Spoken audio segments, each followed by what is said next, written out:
Perbedaannya kemudian sama-sama gagalnya kan bulan Februari, tapi saya masih laku gitu. Oh, ini Mahkamah Konstitusi untuk menyatakan bahwa kita juga masih laku walaupun sama-sama gagal. Nah pertanyaannya kemudian Pak Yan laku sing gitu. Setelah sama-sama gagal. Santai kan? Santai. Saya jawab. TPA Suwung itu luasnya 32 hektar. Ya, ada mafia sampah di sana. Nah, yang melibatkan oknum-oknum ya yang mengeruk keuntungan dari keberadaan TPA Suwung itu. Ya, silakan detailnya jelas. Detailnya begini. Ini Pak Putu Harto harus tahu, makanya mereka keberatan TPA Suwung itu ditutup. Lang ben kumacan. Saya kan belak-belakan. Siap. Makanya si Bu Ade itu bisa jadi tersangka. Oh. Kenapa? Ya karena itu melanggar undang-undang lingkungan hidup. Open dumping itu sudah dilarang oleh Kemen LHK. Do you understand, sir? Kalau memang ada mafia, ada apa kayak ya bereskanlah Koster yang membereskan semua. Kenapa didiamkan itu gitu loh? Begini. Hari ini Izin kenceng dulu, bergerak. saya ke mobil dulu sebentar. Ya. Oh iya. Gituin. Ya silakan bicara. Ya.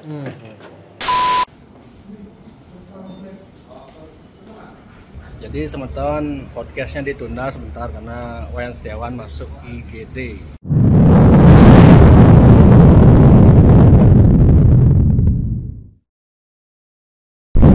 Om Swastiastu. Merdeka, Om Swastiastu. Akhirnya kalian bertemu juga nih sekarang ini. Ini menjanji nih. Aing. Kok bisa merah, putih gitu? Mungkin Itu hitam Mas. Oh, pas lagu pas. hitam tridatu nih. Padahal saya nggak tahu menjanji apa kostum. Berarti cocok membicarakan Bali nih. alam Podcastnya semesta itu pas tanggal 17 Agustus hari kemerdekaan. Nah, Ini mohon maaf aja nih semeton, saya kasih tahu ya, saya secara fisik memang tidak kenal, saya bilang begitu sama beliau, tapi tidak ada janjian kan. serius nih nggak ada janjian? Yang sing lah nomor apa Saya juga nggak punya. Makanya aku kaget. Makanya masih tumben nggak pakai jubara nih. Tiang keluar tadi kan ngambil minum, mobilnya nyak merah putih, saya mobilnya merah, dia putih. Ya artinya kita berdua mencintai Indonesia. Oh ini marah ya. Semesta merestui ya di pertemuan. Dalam sudut pandang masing-masing gitu loh. oke. Ya, mungkin beliau dalam sudut pandang ya kalau bahasa sekarang haternya pemerintah ya, kalau saya basarnya pemerintah mungkin begitu. Oh iya. Ya. Haters dan basar atau tepatnya apa tadi? ABK. Ya ABK, kita ini semua ABK. Saya belak-belakan aja masalah semeton mau memberi penilaian apa. Seperti yang saya bilang tadi bahwa kebenaran itu subjektif tergantung sudut pandang semeton. Beliau ABK, saya ABK, itu persamaannya. Jelasin dulu ABK. Ya, makanya saya kasih tahu. Beliau ABK, saya ABK. Ya, kan sama-sama ABK. Persamaan kita adalah kita sama-sama ABK. Yang membedakannya adalah kalau beliau ABK asal bukan Koster, kalau saya ABK anak buah Koster. Nah. Dongkel Koster jadi gitu. Berarti posisinya jelas nih. Oh, posisi. Clear sekarang. Tapi persamaan satu lagi, beliau juga rakyat, saya rakyat. Oh. Dan persamaan lagi walaupun Sama-sama caleg gagal. Ya.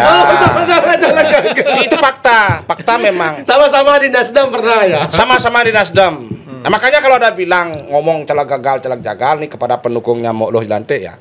Saya ingatkan semeton, 2019 Loh Jlante nyalek di Nasdem, GAL gagal. Benar apa enggak? Ya, enggak berhasil gitu. Ya, fakta kan? Sekarang naik ke DPD baru ya tetangga sama Meksiko berhasil gitu. Pak Koster juga dulu dari Golkar dulu pernah gagal. Ya, semua pernah tidak berhasil. Ya, tapi itu ya sudahlah, semeton bebas kok bilang saya caleg bodoh, caleg stres, caleg apa. Nggak, saya penasaran satu dulu nih sebelum kita mulai ngomong lebih banyak ya. Ya. Sebelumnya kan udah sering Pak Yan tuh pengen ngundang Pak Putu tapi Pak Putu tidak bersedia karena bahasanya ada kapasitas dan level gitu kan. Nah, kenapa akhirnya Pak Putu mau Pak Putu? Sama Wayan Setiawan mungkin bisa jelasin dulu. Ini untuk Pak Putu. Oh, salah bahasa saya. Itu untuk beliau. Ya, kalau tiang jawab. Ya. Jawab aja Pak Putu. Ya. Saya sudah biasa tersakiti loh. Setelah kita apa namanya Biar langsung muncul sekarang. ya. Setelah kita muncul kan tantangan itu mengalir toh. Dari Gus Astino, dari macam-macam gitu kan. Betul, sampai kemarin malam kita kan masih terus komunikasi dengan podcastnya Gus Astino tuh bisa masuk. Sebetulnya kalau beliau berkenan tidak harus di podcast itu, karena yang punya podcast masih di Jakarta kan, bisa ke tempatnya Erwin, bisa tempatnya yang lain gitu kan. Saya persediakan besok, tapi Pak Astino baru bisa Kamis malam baru datang, Kamis sore baru datang. Encare lawar saya ngalamin bemasem laware ngomong sampah minggu depan itu sudah istilahnya problemnya sudah selesai. Soal Pak Gus Astino saya sempat kemarin ngobrol kan. Beliau artinya tidak bisa, sementara belum bisa karena sudah ada agenda lain. Nah, padahal kan Pak Astino agak agak keras ngomong sejuta Putuarte kan gitu. Saya cukup satu saja dulu gitu. Nah, tapi clear lah. Nah, kemudian kontak-kontak dengan Pak Tiamintal, Pak Lola juga toh. Sampai beberapa waktu lalu sebetulnya masih bisa mepet waktu, tapi sampai tadi yang lihat Erwin lah yang jelaskan itu seperti apa gitu. Ya, tadi jadi Pak Putu, jadi sebenarnya kan yang membuat video balasan untuk menjawab kritik-kritikannya Pak Putuarte kan selain Pak Wayan Setiawan ada Lola juga gitu. Makanya saya sebenarnya di sini sekarang pengen dihadirkan berdua, diskusi lah, tidak debat gitu. Cuman Lola tidak balas WA, jadinya berdua saja. Ya, jadi karena Pak Wayan Setiawan juga bersedia dan sudah memposisikan diri sebagai ABK sama-sama, ya sudah. Berarti Pak Putu menurunkan level sekarang nih? Bukan soal menurunkan level. Maksud saya begini. Ini Pak Putu. Saya menghormati, jujur aja, saya menghormati keunikan seorang Wayan Setiawan. Oh gitu, siap. Jadi kalau kita bicara soal level, mungkin dalam konteks kapasitas intelektual ya. Tapi dalam konteks posisi sebagai narasumber, dia punya keunikan sendiri. Saya juga punya keunikan sendiri yang tidak bisa disamakan gitu. Jadi nanti biarlah netizen yang akan memposisikan diri, oh ini karakternya Pak Wayan Setiawan kene, Pak Putuarte kene gitu. Nggak bisa. Padahal cara makanan Win, kan sing bisa sate kambing jak lawar orang cenenaan, masing-masing punya karakter masing-masing gitu. Maka dalam posisi menghargai keunikannya dia dan bersedia di posisi ABK, anak buah Koster, mengklaim diri ya. Kita kan dari kemarin nyari anak buah Koster nih. Nah, Pak Wayan Setiawan sekarang mau pasang badan, oh terima kasih sudah. Daripada saya ngade lawan terus gitu. Gini. Sudah ya. Jadi kemarin kan waktu saya ngobrol berdua sama Pak Wayan Setiawan kan, Pak Yan tidak terima, dianggap levelnya lebih rendah dari Putuarte. Sebentar ya. Jadi sudah mengakui sekarang level beliau lebih tinggi. Anda ini kan host. Yes. Ya. Justru saya harus kalau Anda aja yang ngomong, saya dengerin aja nggak apa-apa. Yes. Saya dengar. Itu dah kan host bertanya. Saya jawab. Nah itu dah sekarang Anda jawab gitu. Siamnya cuma dia.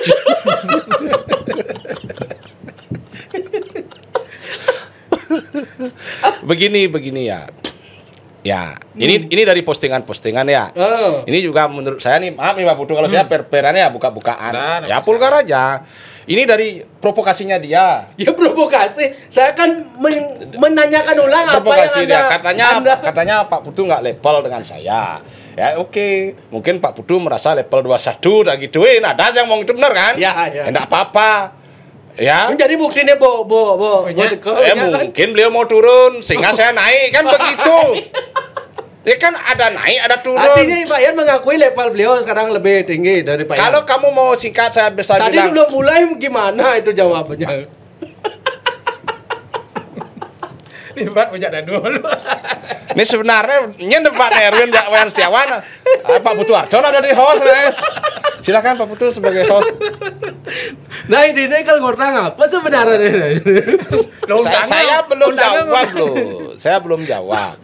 Oh ya. Tadi Pak Putu sudah buat analogi antara lawar dan sate. Dan beliau juga sudah bilang nanti biar netizen yang menilai bagaimana.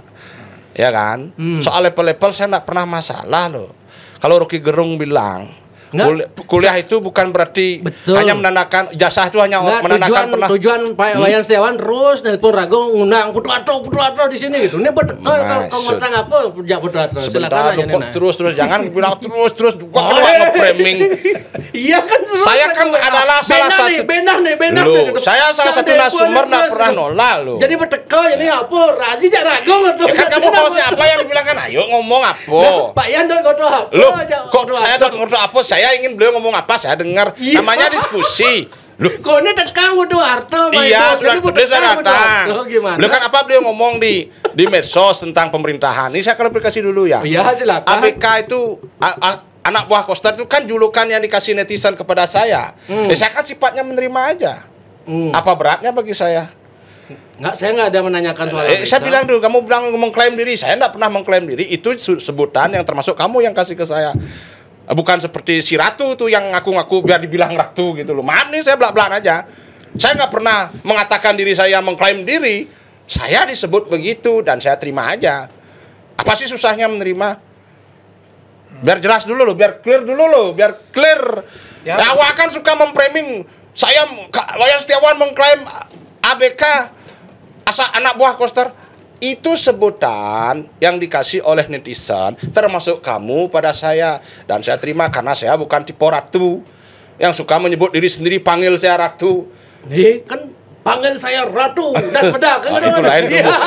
Itu kan sindiran itu. Nah intinya ini begini. Mau Pak Yan ketemu Putu Harto langsung tuh kemarin. Saya ketemu siapa aja. Jadi yang gini, makanya dia kan tidak sempat mengklarifikasi. Ada beberapa statement Pak Setiawan about me gitu ya. Nah, kesempatan ini kan dia pakai klarifikasi. Iya. Apa kira-kira itu Pak Yang Putu? pertama, misalnya kan selalu bilang Pak Putu dia tegak-tegak ngabuk apa pada caleg gagal gitu. Gitu ya. Gagal. Persamaannya caleg gagal. Caleg gagal, caleg gagal. Koster masih taen gagal di Golkar. Pak Putu gagal. Kenapa? Pada pang dua. Perbedaannya, perbedaannya Pak Yan tuh caleg gagal, dan di kutu loncat, gagal pertama di PKB pindah ke Nasdem, mencang kan setia ke Nasdem. Itu perbedaan pertama. Nah, itulah perbedaan yang kedua. Kalau dilihat dari jumlah suara, itu perbedaan juga. Dia caleg pertama itu sudah hampir dengan biaya 280 juta, itu hampir melenggang ke Jakarta. Berapa yang caleg pertama tahun berapa? Tahun 2019. Oh, 19. Hampir PAW itu. Yang 2024 2 miliar katanya Pak. Tidak, 2,1 malah. Oh, gitu. Tapi perbedaannya persamaannya sama sebetulnya. Dia selalu bicara soal bakti. Saya apa uang sendiri itu? Enggak juga itu. Uang sendiri 200 juta yang kemarin. Oh, iya. Selebihnya ada dua penyandang dana di situ yang punya kepentingan terhadap teman-teman Bali segala macam yang membiayai saya. Oh, sama juga urunan kayak dia. Pada cara Pak Yan Setiawan yang bareng budoh dan musang pes 2 miliar. Apa ibu orangnya adenan beli ngapot. Udah boleh saya jawab nih. Ya. Nggak bisa perbedaannya kemudian sama-sama gagalnya kan bulan Februari. Tapi saya masih laku gitu. Di Mahkamah Konstitusi mahal. Di TV nasional tetap terus diundang juga. Kalau di TV nasional itu murah. Tapi kalau jadi jadi ahli di Mahkamah Konstitusi itu yang mahal. Mahal. Jadi maksud saya katakanlah sekarang kerja 2 bulan di Jakarta 5 tahun si megain ada tabungan gitu. Untuk menyatakan bahwa kita juga masih laku walaupun sama-sama gagal. Nah pertanyaannya kemudian Pak Yan laku sing gitu. Setelah sama-sama gagal. Santai kan? Saya jawab. Emang ada saya tegang. Saya demen dengan begini. Ini kan langsung. Ini belum. Beliau tadi sudah ngomong, saya dengarkan. Sekarang saya jawab. Ya. Ini logika saya ya. Dari awal sudah saya bilang kebenaran itu bersifat subjektif. Benar bagi beliau belum tentu benar bagi Erwin dan belum tentu benar bagi saya. Tadi Anda dengar sendiri loh. 2 miliar 100 itu ada donatur sama seperti saya. Tapi uangnya beliau sendiri 200 juta. Uangnya beliau sendiri 200 juta. Catat itu. Itu pertama yang saya ingat. Kedua, waktu nyalek pertama beliau habis 250 juta. 280 full juta. donatur. Itu full donatur. Itu baru dibilang sekarang, tadi nggak dengar saya itu. Full donatur saya. Tadi nggak dengar itu. Nah, oke, yang full donatur nggak saya sebut. Yang saya sebut yang tadi uang beliau sendiri 200 juta. Saya tidak ngomongin uangnya beliau ya. Itu uang beliau terserah lah beliau pakai apa. Kalau saya punya uang pakai micet atau apa ya terserah saya lah ya. Itu uang beliau kan. Ya terserah beliau mau pakai nyalak pakai apa terserah beliau. Dia beliau. Iya. Untuk menghargai Ratu yang tegas saja. Sing dok itu secara umur saya yakin Pak Putu lebih Pak Yan gitu kan. Pak Putu sing ngerti sing lebih familiar. Dia beliau gitu cara baginda Ratu aja. Nek pado nek jadwo. Ini saya lanjut. Terus. Boleh saya lanjut. Ini logika berpikir ya, logiknya ya. Bagi saya, nanti tolong Pak Ratu. Ratu Haji ya? Ratu Haji Gusti Ngurah Duarto kan Ratu. Oh iya, Ratu Haji. juga. Saya yang nyebut, bukan dia yang minta, bukan beliau yang minta. Iya. Ya kan? Saya tidak mau disebut begitu. Dia mau bilang paling kalau sederhana. ada orang mau kok. Ji ketuangan cukup Ji Pak Tuarte. Ji itu bisa berarti haji loh. Nah, lanjut. Makanya saya panggil Ratu aja. Ratu Haji. Enggak juga mau. Ya, saya yang mau. Hah? Ini kan sebutan dari saya untuk beliau. Untuk Anda gitu bahasa kasarnya. Bukan Anda minta kan? Ya, panggil saya Ratu kan bukan begitu kan? Ya, masa kita manggil Ratu apa? Nas bedak gitu. Biar sama Ratu. Ratu Buyung Gadang ini. Dia tidak sambung lagi, sudah cukup. Nah, cukup kan? Gambaran Jadi enggak apa, saya juga enggak mempermasalahkan Pak Putu bilang saya kudu Nah, saya ingin clear semua Nah, sekarang silakan. opininya Wayan Setiawan terhadap Putu Arte yang selalu Wayan Setiawan dipakai untuk nembak Putu Arte ke saya. Ya, apa Putu contohnya? Arte waktu zaman pernah bilang di lapangan Renon. Ya. Saya pernah apa? Coba disuap. Oh, saya pernah coba disuap. Ah, tapi saya tolak. Tapi kenapa Putu Arte baru ngomong setelah tidak jadi komisioner? Kenapa tidak laporkan kan itu? Ya. Nah, itu selalu dipakai Nah, untuk jawabannya nyerang. Kan sekarang jawab sekarang. Sekarang kejadian. Tapi Dia belum dia nggak berani bilang. Lu kok Saya nggak berani? enggak masalah. Sebentar, saya berani bilang. Maaf. Di Biro Humas. Tidak ada aduan debat nih. Saya jawab sekarang. Bentar, Dia menjawab. sebentar, saya dulu. Dia ngomong nggak berani Saya bilang. nunggu Anda ngomong gitu kok nggak ngomong. Masa Kamu harus bilang saya yang nggak berani ngomong? bilang. Masa harus saya yang ngomong? Saya kasih tahu kamu. Biro Humas Pemprov Bali, ya protokoler, itu masih punya arsip waktu di podium Bali bebas bicara apa saja beliau yang bicara kalau beliau ingat. Betul. Kalau beliau ingat, kalau lupa ya saya kan nggak Masih nyalahin ingat, orang masih lupa. ingat. Nggak maksud saya. Saya menanyakan Pak Putu, kok baru sekarang Anda ngomong? Kenapa nggak waktu menjabat? Nah sekarang sudah bertemu begini, mungkin sekedar flashback ke belakang, silahkan jelaskan. Klarifikasinya. Nah, silahkan jelaskan kan begitu. Nah, klarifikasinya adalah yang pertama, bukan Silakan. baru Saya dengar sekarang. lah Dr. Haji, ya saya dengar nih. Bukan baru sekarang ngomong.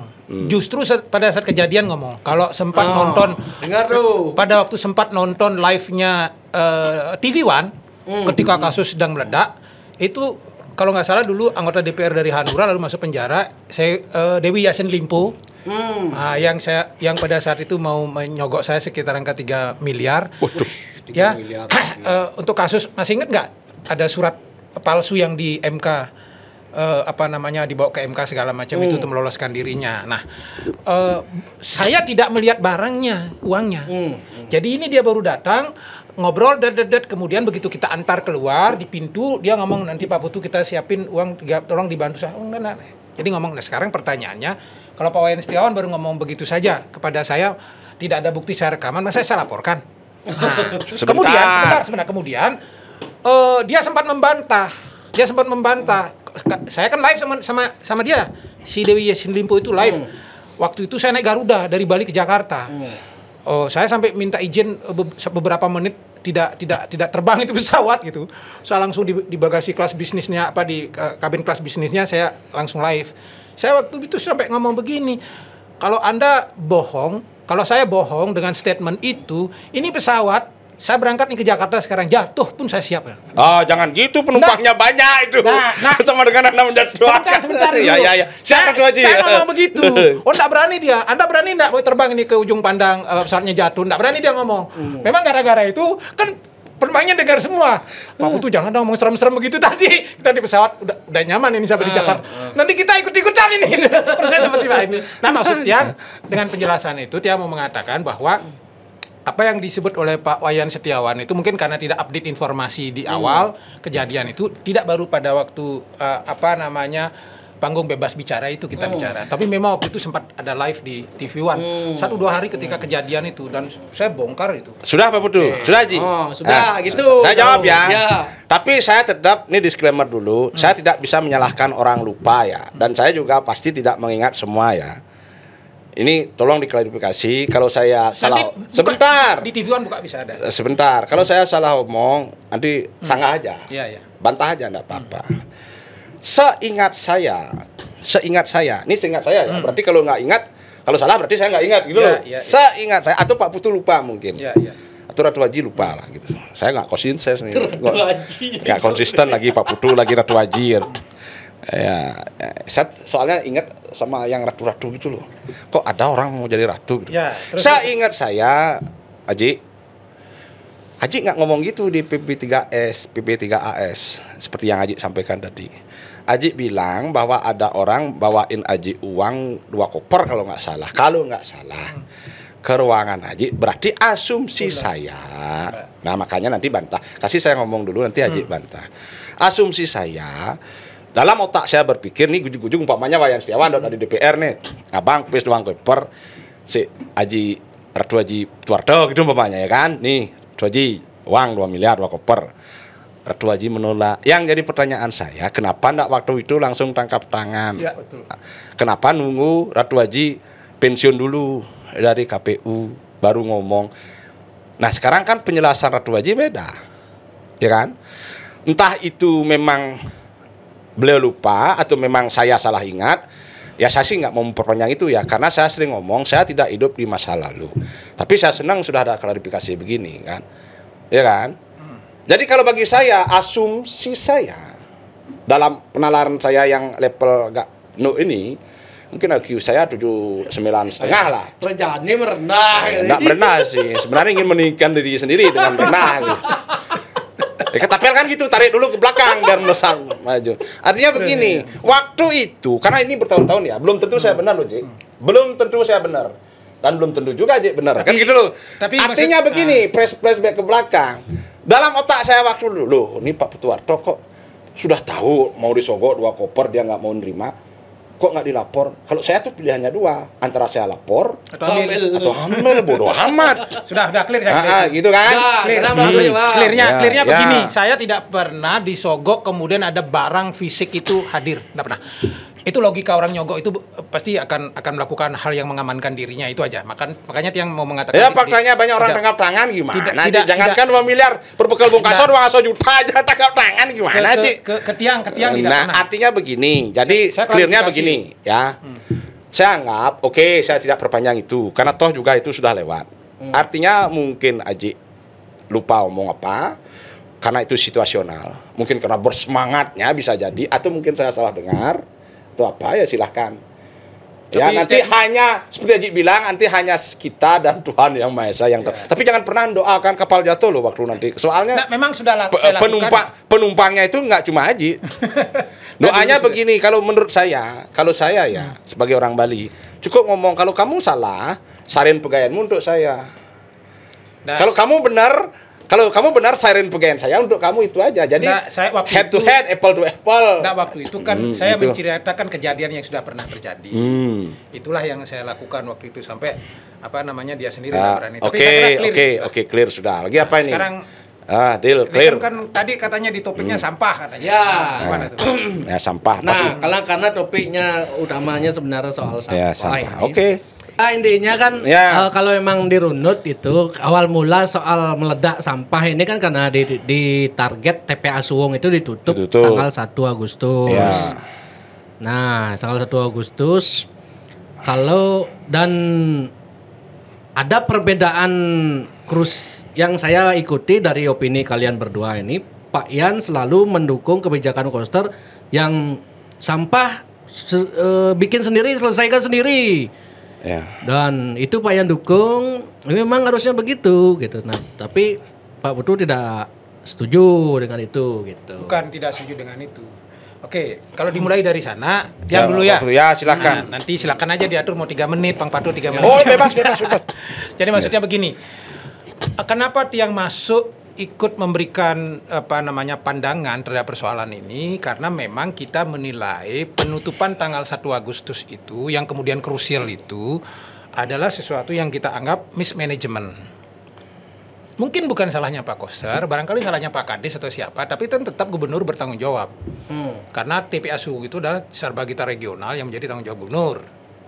Ya. Nah, ini juga nanti mengoreksi Pak Yan di podcast sebelumnya bahwa Suwung itu tanggung jawab Jaya Negara, enggak, dia tanggung jawab gubernur karena dia Sarbagita. TPA regional. Nah, mismanajemennya adalah yang kita tangkap pada saat itu mau ditutup 1 Agustus, apapun itu, apa ditutup organiknya ditutup ya, yang kita ingat organiknya ditutup, yang anorganik boleh masuk, tetapi belum dilakukan evaluasi dan proses eksekusi terhadap treatment yang lain, apakah TB modern, apakah kemudian TPS 3R, apakah TPST, belum dilakukan kalkulasi dengan sebaik-baiknya. Kalau kita merujuk pada data, begitu misalnya kan 1020 ton itu di Denpasar, 600 ton itu 500 sekian ton di Badung. Ini kan belum dilakukan treatment, sehingga akhirnya karena itulah kemudian meledak. Meledaknya apa?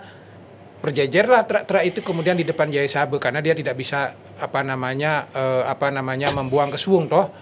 Pertanyaannya kemudian truk-truk itu tidak sempat melakukan treatment untuk melakukan memilah sampah segala macam. Nah, itu kan persoalannya. Jadi yang saya kritik adalah dan kemudian terjadi statement saya itu kemudian tereksekusi 1 minggu kemudian. Harus ada proses pembatasan durasi waktu. Saya katakan 2 tahun toh. Akhirnya Julhas kan bilang 2 tahun masa transisi itu. 2 tahun untuk kemudian menuju ke sana. Sehingga tebunya sudah siap, TPS 3R sudah siap, TPSD sudah siap, kemudian dilakukan evaluasi, betul-betul dihitung dengan kalkulasi yang matang. Saya punya hitung-hitungan kok. Nanti kalau harus dikeluarkan hitung-hitungan itu saya siapkan. Nah, konteks itulah yang saya kritik gitu.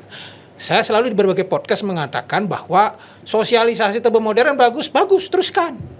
Gitu kan.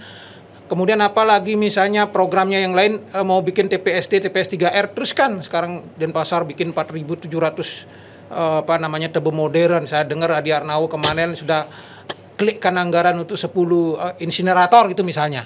Nah, pikiran kita itu semua dibereskan dulu dan dilakukan evaluasi, baru kemudian dilakukan penutupan Suwung dalam konteks organiknya. Nanti ketika berdiskusi soal penutupan Suwung permanen atau tidak, saya juga punya pandangan hukum sendiri yang nanti saya jelaskan. Disitulah sebetulnya akar masalahnya, sehingga saya berpendapat sangat keras. Nah, belakangan kita kan kemudian tahu jalan ceritanya. Oh, ternyata Pak Gubernur dalam tanda kutip ini diinjak dari Jakarta dengan 921 itu kan surat keputusan Menteri Lingkungan Hidup yang memberikan batas waktu selama 180 hari dari tanggal 23 Mei sampai 23 November untuk open dumping ditutup di Suwung. Open dumping loh. Karena berbeda dengan pandangan yang sekarang beredar bahwa ditutup permanen di Suwung. Enggak. Saya berani mengatakan itu tidak. Karena ada di dokumennya yang saya bawa sekarang 921. Tidak pernah ada statement bahwa ditutup permanen di Suwung, tetapi yang dilakukan adalah open dumping ditutup, tapi diganti kemudian dengan konsep apa yang disebut dengan sanitary landfill. Jadi proses pemadatan ini sehingga tidak berbau, tidak ada unsur sampingan yang lain. Nah, di situ ininya. Jadi biar tidak ada kesan nanti di bawah, mungkin ini juga klarifikasi untuk Ayan yang berbeda pandangan dengan saya. Saya tidak pernah mengkritik sosialisasinya TB modern segala macam, enggak. Tapi clear kalau 2 peraturan gubernur itu saya kritik keras. Misalnya soal sampah plastik itu sekali pakai, ada nomor SK-nya nomor 97 kalau nggak salah. Kemudian penggunaan air minum dalam kemasan 1 liter. Ini yang saya sering sebut surat edaran dan surat keputusan ini yang kemudian macan ompong di atas kertas saja gitu, karena tidak bisa tereksekusi di bawah. Niatnya baik tapi tidak konkret. Nah, kalau kemudian nanti saya punya konsep yang berbeda, kenapa saya berpandangan 2 keputusan ini tidak bagus gitu.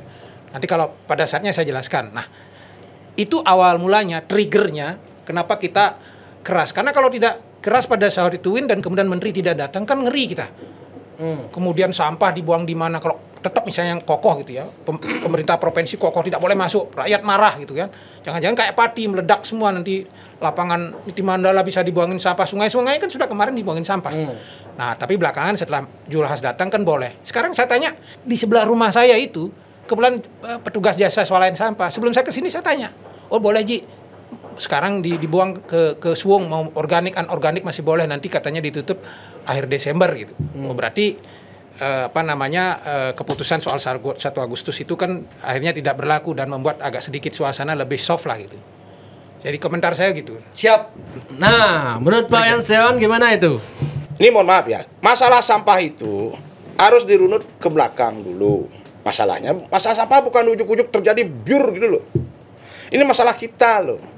Makanya saya setuju. Kenapa saya ngotot? Saya memang setuju. Saya jangankan desa orang lain, desa saya aja saya bully kok. Kamu lihat tuh, betul. Saya bilang ini. Ya. Karena apa? Ini karakter kita. Makanya kenapa sampah harus berbasis sumber? Sebenarnya itu yang saya bela. Soal politik anggaran begini begitu mana saya tahu, saya bukan pemerintah, saya bukan narasumber yang berhak, yang punya kapasitas untuk menjelaskan. Saya kan bukan orang pemerintahan. Saya sama seperti beliau-beliau rakyat dan saya juga rakyat. Itu satu. Kedua, ini mohon maaf ini. Mohon maaf sekali. Jadi menyentuhnya pribadi. Tapi nggak semua orang sama ya. Saya yakin dengan seyakin-yakinnya bahwa beliau Haji Gusti Putuwarto ini punya kontak personnya Pak Koster. Yakin saya. Punya. Sama yakinnya dengan saya. Ini maaf saya mengecoh ya, mencelokjak saya ngomong. Sama yakinnya bahwa Wisnu Bawotemayo punya kontak personnya Gusti Do Bagus Dunio. Karena mereka sama-sama tentara. Tapi mereka memilih konfrontasi lewat media sosial. Padahal sama-sama orang Bali. Nah, sebagai sama-sama orang Bali, apalagi dalam tanda kutip bersahabat, pernah membantu, dibantu, atau apakah gimana, itu saya tidak mau urusan itu. Wajar, bagi saya wajar. Saya tidak mempermasalahkan itu. Karena saya tahu, it is not about what you know, what you know, but who you know. Saya percaya itu. Jadi, kritikan saya langsung kepada beliau sebagai putra Bali yang talented, yang maaf ya, levelnya tinggi, dorat yang pede, sing belak-belakan.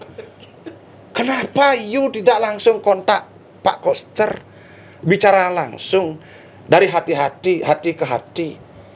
Kenapa nggak begitu? Kan maunya baik. Nah, saya yakin ini orang yang duduk di sini nggak ada yang keinginan jelek kok. Pak Putuwarto inginnya baik, Wayan Setiawan inginnya baik, Erwin juga inginnya baik. Bisa jadi kenapa tidak dijawab oleh Pak Koster. Saya WA Pak Koster baru-baru ini nggak dijawab, dulu waktu zaman sebentar dulu, ini beliau ada, nanti beliau yang silakan dijawab. Sebentar. Biar selesai. Sebentar dulu. Nanti kan beliau yang jawab, bukan kamu. Saya kan buat beliau. Betul. Ya, beliau pernah kerap dari, saya nggak mau urus ranah pribadi ya, itu urusan kebaikan beliau ya. Tapi saya sampaikan, saya kasih contoh langsung. Saya kasih contoh langsung. Saya orang open. Saya orang terbuka dan silahkan ini dikasih tahu. Nih, lahan di Mungu apakah sudah diajukan ke Pemprov? Siapa yang akan memanfaatkan desa atau desa adat? Subak Pak Gub. Diajukan saja pemanfaatan lahannya. Siap perintah. Langsung bawa ke Jaya Sabo. Artinya apa? Daripada saya teriak-teriak di medsos tentang lahan milik Pemprov untuk dipakai oleh kelompok masyarakat, saya bisa japri, Pak, mohon maaf Pak, ini Kramo Subak Mungu. Pak Yan terus kritik lo Jelantik, apa enggak kan punya kok enggak Jelantik? Tanya lo Jelantik. Tanya lo kritik, apa saya tidak kritik? Tanya WK apa saya tidak kritik? Oh, sudah WA langsung. Tanya dia. Contoh sekarang Ulaman Eko terbakar. Mana lo Jelantik ngomong? Sudah. Ya, sebentar, makanya saya bilang, ya, ini maaf biar nggak kemana-mana ya. Saya biar tidak jadi presiden buruk pada netizen. Kita pegiat medsos, ya, orang-orang Bali, mohon maaf ya, mungkin ditokohkan atau apa. Saya jelek-jelek gini, ada juga pihak-pihak walaupun jumlahnya tak sebanyak yang Pak Putu sebut ya, ada juga yang menokohkan saya. Ya, mungkin kita oleh sebagian kecil kelompok masyarakat dianggap tokoh. Kita punya tanggung jawab moral untuk mengedukasi masyarakat, Pak Putu. Untuk Bali lebih baik. Sepakat. Itu sepakat kita kan? Sepakat. Jadi kita nggak usah memperlihatkan, mohon maaf nih, saling serang, begini, begitu. Ya saya sendiri merasa sedikit aneh aja kalau saya nyerang Pak Putu. Ya. Padahal kenyataannya kita kan oke-oke aja. Di medsos dia nyerang. Loh, kan ada sebab, ada akibat. Ada asap, pasti ada api, kan? Sama seperti ini, mohon maaf ya Pak Putu. Gustot Plego. Dia ngomong dulu apa itu Sulingge bukan Iwayan. Saya serang dia. Kenapa? Dia melecehkan soros saya. Ya enggak elok itu memang. Iya kan? Kan ada sebab. Tapi kalau sudah duduk bersama kan kita bicara, kita sudah bersepakat. Kita sudah bersepaham bahwa kita putra-putra Bali yang masih dianugerahi napas ini tujuannya untuk kameranya ke sana aja. Ya. Saya nggak usah kelihatan. Ya, tujuannya untuk baik. Pak Yan, sepakat kan? Sepakat. Boleh dia yang nanya. Boleh apa aja boleh. Kalau bisa saya jawab. Ya. Kalau enggak maksudnya gitu. begini. PR dulu gitu. Ya. Nah, maksudnya karena substansi yang pertama belum ketemu, biar netizen punya perspektif yang sama dari dua pihak. Dia mengatakan bahwa isu ini meledak karena soal mismanagement itu. Soal 1 Agustus itu yang pemerintah provinsi salah kalkulasi. Sehingga belum apa-apa sudah ditutup sehingga jadi meledak. Itu yang membuat kemudian kita bersikap memberikan pandangan begini seharusnya begini sekarang. Izin Pak Putu, boleh saya potong? Nah maksudnya pandangan Pak Ian soal boleh saya potong. Kenapa katanya Pak Putu nggak langsung WA? Sebentar. Boleh saya enggak apa. Bagus. Tapi saya anggap itu tidak serta-merta ditutup Pak Putu. Tidak. Jangan lupa itu sosialisasinya sudah lama sekali. Tapi izin saya menyampaikan karakter masyarakat kita memang membandel. Contoh nih, mohon maaf ya, saya kasih tahu. Di desa saya sendiri, saya nggak bisa di desa orang lain ya. Di desa saya sendiri, TPS 3R itu sudah zamannya Perbekeluki yang kena OTT itu, ya. Tapi masyarakatnya dan pemerintah desanya, ya gitu-gitu aja, lebih suka pakai anggarannya untuk apa? Contoh, kunker kemana? Ya, bawa ibu-ibu PKK desa ke Tirto Yatra lah, ke Semeru atau ke Tangkuban Perahu atau kemana. Nah kalau kita bicara pemerintah Pak Putu, mungkin Pak Putu lebih paham dari saya. Provinsi kepanjangan tangan dari pemerintah pusat, benar? Berarti pemerintah desa kan kepanjangan tangan dari pemerintah daerah. Jadi itu tidak, kalau Pak Putu bilang itu mendadak, itu bahasa singkat saya kurang sepaham. Itu tidak mendadak, itu sudah berproses lama. Hanya saja, maaf, saya kemarin kritisi Renten loh. Ketua DLHK-nya saya suruh mundur, itu pejabat dorman, itu nggak bisa nyabat. Kalau saya gubernur saya sudah jadikan dia. Kenapa nggak WA Pak Koster langsung? Oh Renten juga. Lu sudah saya WA. Oh sudah. Sudah saya WA. Gimana ini maaf ya Pak Putu ya. Saya kan orangnya belak-belakan. Saya sependapat. Ya. Ini karena karakter yang kita izin sedikit. Izin sedikit nanti bukan izin sedikit. Yang kita perlu rubah adalah karakter masyarakat. Nggak mungkin kalau semua itu diurus pemerintah juga nggak mungkin logis saja. Contoh gini, politik anggaran itu ada, umpamanya nih provinsi Bali lapis dasar tali, oke lah untuk komunikasi mungkin 4.000 gitu, untuk sampah mungkin 1.000 gitu, atau untuk pendidikan mungkin lagi 4.000. Kalau postur anggarannya ini dirubah, umpama untuk sampah diperbesar, kan mengganggu yang lain. Kan ada politik anggaran itu ada janji parpol kan begitu.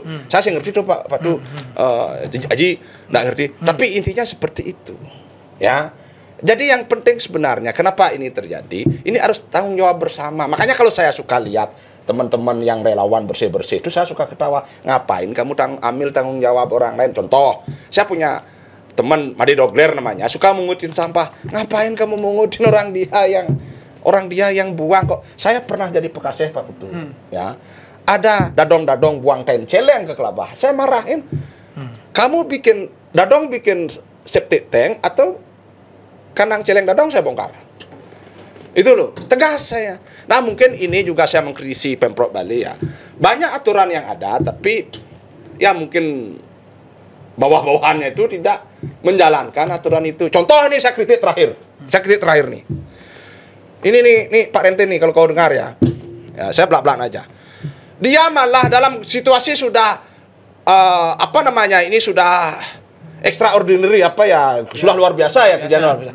Dia malah bikin lawaan ini si Renten dan si Dewo Indro nih. Ini maaf nih saya sampaikan nih. Dewo Indro Sekda. Bikin arahan, bikin lomba kebersihan antar OPD dan UPTD. Konyol nggak pejabat model ya gitu? Kan ingin mencontohkan mungkin. Tensi, Ceng model pejabat gitu, Cang di gubernur berselendang bawa demosi, Cang. Itu model pejabatnya gimana? Nih maaf kata nih. Sudah benar. Ya? Sepakat. Harusnya nggak begitu. Nanti dikasih piagam tanda tangan gubernur.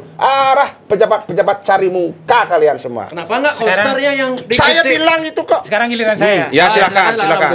Di beberapa pandangan Pak Wayan, saya setuju. Sosialisasi sudah jauh-jauh hari ya. Nggak ada yang salah. Ya termasuk Pak Wayan setuju proses sosialisasi Tebe juga jalan itu. Oh, saya buat di rumah Pak. Saya setuju kritiknya terhadap lomba itu ya. Juga saya setuju. Saya tidak dalam konteks berbeda pandangan soal itu dengan Pak Wayan. Kita sama. Tapi yang saya sedang kritisi adalah soal manajemen leadership kepemimpinan di level provinsi. Tidak hanya Pak Wayan Koster, mungkin Pak Rentin. Sebetulnya yang lebih pas ini Pak Rentin lah. Karena Pak Win Koster sebagai pemegang policy, kalau saya jadi gubernur itu kan gubernur punya hak prerogatif untuk mengganti sektor kepala dinas. Makanya kalau saya jadi dia, Pak Renden sudah sama. Pak Renden sudah harus dicopot itu. Tinggal ngomongnya Pak Renden harus dicopot. Nah, maksud saya yang kita kemudian persoalkan, betul sosialisasi banyak, makanya saya tidak dalam posisi berseberangan pandangannya dengan Pak Wayan Setiawan soal itu. Tetapi ketika bicara soal pengambilan keputusan pada level seorang Pak Rentin, sebelum dia memberikan advice dan masukan kepada gubernur, kalau saya waktu zaman saya KPU kepala biro itu pasti memberikan masukan teknis, hitung-hitungannya saya yang ngambil keputusan. Jadi gubernur tidak bisa hitung-hitungan seperti yang mau saya sampaikan ini. Ini tugasnya kepala dinas lingkungan hidup nih. Nah, sehingga maksud saya, oh betul ada sosialisasi sudah jalan. Tapi apakah kemudian seluruh planning perencanaan itu efektif? Bahasa sederhananya beginilah untuk menjelaskan. Saya kasih hitung-hitungan angka saja ya. Kita ngambil Denpasar aja, cukup Denpasar. Di Denpasar ada 1020 ton sampah. Yang 70% adalah sampah organik. Oke. Kalau kita tutup itu 1 Agustus, bisakah 70.000 itu sampah organik itu yang berarti jumlahnya 700 ton itu terselesaikan langsung berbasis sumber di masing-masing tempat. Sepakat, sudah ada sosialisasi. Nah, ini kan wilayahnya kepala dinas dan pejabat terkait yang kemudian melakukan evaluasi angka-angka itu. Sehingga kemudian kita ketemu angka-angkanya, Win. Kalau saya jadi seorang Pak Rentin gitu ya. Jadi saya ingin mengatakan saya tidak berbeda pandangan soal itu. Saya sedang ngajari pejabatnya ini. Nah, kita sudah punya angka-angka itu dengan baik. Misalnya TPS 3R awalnya ketika zamannya Luhut itu kan mau sapu bersih itu dengan 3 TPST itu, baik di Pandang Sabian Kaje, baik di Tahura, baik di Kertalangu Kesiman yang sebetulnya masing-masing dirancang 450 masing-masing itu kan. Tapi faktanya kan ketika yang jalan saja itu di Kertalangu dari 2003 sampai sebelum berakhir kemarin itu hanya cuma 2 tahun, itu kan hanya bisa menyedot 290 ton. Itu pun setelah ditolak di Surabaya karena ada kadar air RDF-nya hasil yang mau dipakai untuk batubara di listrik di sana, kadar airnya 25%, oleh perusahaan di Surabaya itu diminta kadar airnya 9-15%, sehingga dia berulang lagi diolah. Karena diolah lagi, maka butuh waktu banyak sehingga TPST itu hanya bisa menyedot 60-90 ton. Itu yang membuat kemudian 1020 ton ini tidak bisa habis di 3 TPS. Idealnya kan begitu awalnya ketika sebentar, mau 20 itu. Izin lagi. Yang jelaskan dulu. Ya. Giliran yang dulu. Maksudnya awak batun izin kan saya minta izin. Hitung-hitungannya dulu, hitung-hitungannya. Nah, karena hitung-hitungan itu tidak ada dengan baik, maka yang idealnya berapa? Saya sampai ngitungin. Ternyata tiap kepala keluarga yang ada di Denpasar itu rata-rata satu kakak itu memproduksi sampah 6-7 kg. Seorang Wayan Setiawan dan saya masing-masing 1,3 kg memproduksi sampah tiap hari dengan catatan 70% sampah ini. Kalau bicara data 0,7 per orang. Rata-rata. Ya, kalau data-data saya nanti kita bisa hitung angkanya itu. Ya. Saya di angka 1,3 ya, per benar. kilogram. Saya amini itu. Ya. Nanti maksud saya ini kan harus dikalkulasi dengan baik. Misalnya contoh sederhana saja, kalau tebe modern yang 4.700 itu kemudian berproduksi, setelah kita hitung dia hanya bisa menyedot angka 30 ton sampah yang jumlahnya 700 ton itu. Tebe modern. Berarti kan harus ada TPST, berarti harus ada TPS 3R segala macam. Maksud saya, ketika ini belum beres untuk menyedot sisa dari 700 ton itu dikurangi 30 menjadi 670 ton itu belum beres semua. Sudah telanjur kemudian ditutup di Suwung, kan megaburan jadinya yang kayak kemarin itu. Itu kritik saya kepada para pengambil keputusan yang ada di atas. Nah, nanti soal hitung-hitungannya saya ada lah, berbasis kabupaten segala macam semua ada. Nanti kita compare saja datanya. Nah, itu yang pertama, pandangan saya. Sehingga saya tidak berbeda pandangan soal bahasa sosialisasi itu. Saya sepakat. Jadi sosialisasi jalan silakan, tapi tugas pemerintah adalah mengevaluasi itu seberapa efektif. Saya merasa bahwa pemerintah belum bisa memberikan gambaran, terutama kepala dinas belum bisa memberikan gambaran kepada Pak Gubernur dengan baik. Pak Gubernur, ini kalau ditutup sekarang ini belum tercover semua ini, belum habis semua, sudah ditutup. Hanya kan salah mengambil kebijakan. Itu poin yang pertama. Kemudian yang kedua, tadi disinggung, kenapa ada nomor HP-nya Pak Koster? Ada. Kenapa tidak di WA? Win, saya sejak 2015 dengan Bunda Putri kan sama-sama alumni, saya sering WA beliau. Ketika zaman COVID, tanya beliau. Bahkan ketika dulu bikin surat edaran, saya masih ingat surat edaran Gubernur Bali menyangkut masalah COVID, ada 3 jenis bantuan, jaring pengaman sosial, stimulus ekonomi, sama bantuan media. Saya ingatkan Bunda Putri waktu itu karena saya ngerti aturan, dan saya waktu itu lagi nangani juga hal yang sama di Karangasem pada waktu COVID itu. Seingat saya ada peraturan 3 menteri yang bersama yang hanya mengizinkan penggunaan dana APBD untuk 2 pos. Apa yang disebut dengan jaring pengaman sosial, masih ingat toh? Dengan disebut dengan stimulus ekonomi, tidak ada itu bantuan untuk media segala macam. Tapi surat edaran gubernur memberi bantuan pada media. Saya bilang sama Bunda Putri, waktu itu saya chat dia. Nah, coba Bu Bunda coba komunikasikan dengan Kepala Biro Hukum dan Kepala Biro yang lain, jangan takutnya surat edaran ini nanti jadi bermasalah secara hukum, kan saya bilang begitu. Tapi waktu itu responnya kurang elok lah, sampai saya kemudian blokir Bunda Putri gara-gara kasus itu. Nah, itu yang pertama. Yang kedua, kemudian saya sudah bicara Pak Yan soal komunikasi dengan Pak Koster 6 jam. 6 jam dengan Pak Koster di Sanur, di depan Rumah Sakit Bali Mandara itu ada kafe. Di sana beliau minta tolong dibantu. Saya dari Jakarta 3 kali saya ditelepon, tidak saya angkat. Begitu saya pulang, saya menghormati beliau karena pernah membantu itu, uang segala macam berangkat. Saya ini, tapi saya juga waktu itu sampaikan. Akhirnya beliau cerita semua. Kalau saya ada di kubunya Pak Koster, tidak ada orang yang bersikap kritis terhadap pemerintah. Saya katakan belum tentu juga Pak Koster waktu itu menang. Bisa saja 3 aja menang. Saya belum tahu yang calon yang lain gitu kan. Saya ingin mengatakan bahwa siapapun yang jadi gubernur, saya akan tetap bersikap kritis. Sehingga saya tetap di posisi outsider. Nah, sekarang pertanyaannya, apa urgensinya kemudian saya harus chat beliau dalam konteks ini, dalam konteks soal sampah ini, padahal sudah meledak. Kejadiannya sudah meledak. Tanpa itu pun sebetulnya kalau dibaca status saya, ada highlights soal sampah, itu kan rinci betul itu bagaimana solusinya toh. Dan faktanya ini hari semua yang saya tulis itu tereksekusi semua. 2 tahun, bikin insinerator, semua. Untuk menjelaskan bahwa pikiran-pikiran saya sebutnya diakui atau tidak, itu dipakai dasar untuk kemudian mengeksekusi problem sampah ini. Jadi maksud saya itu Pak Ayan. Jadi apa yang saya sampaikan sebetulnya di media sosial itu sebetulnya sudah diikuti oleh para kepala daerah. Buktinya sekarang Adi Arnawa sudah klik angka 10 insinerator, Pak Jaya Negara sudah menganggarkan 4.700 tebe dan seterusnya. Kita bilang, termasuk Pak Gubernur sendiri, statementnya bagus kemarin, mengatakan bahwa semua pola kita pakai. Selama ini isunya kan sampah berbasis sumber sampah, tidak pernah menyinggung soal kemungkinan ada insinerator, tidak pernah menyinggung soal bagaimana TPS 3R itu dihidupkan di berbagai tempat kerjasama dengan pemerintah kota. Nah, sekarang saya lihat perkembangannya positif. Mari kita dorong itu sehingga semua di Denpasar, Badung dan Gianyar ini kenceng bergerak. Saya ke mobil dulu sebentar. Ya. Gituin. Ya silakan bicara. Ya. Jadi itu maksud saya. Siap. Ini cut ntar. Break aja. Bisa Break aja dulu. Ini ngambil obat ini Mas Tewan.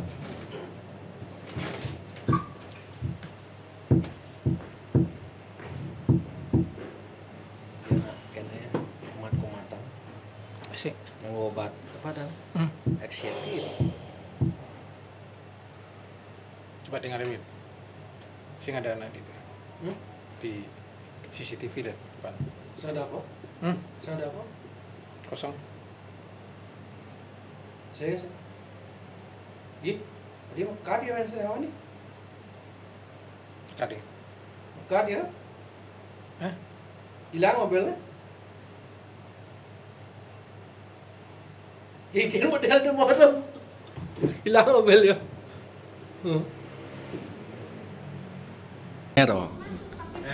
Waktu buyung gadang tepar semeton di rumah sakit. Jadi semeton podcastnya ditunda sebentar karena Wayan Setiawan masuk IGD.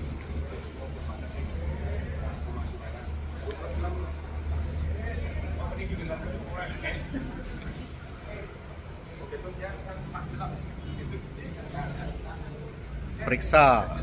Tadi tiba-tiba dia gini ya. Jadi Ragil nyelasin nih kenapa dipotong nih podcastnya nih. Om Swastiastu, semoga. Jadi Wayan Setiawan tiba-tiba terpelanting.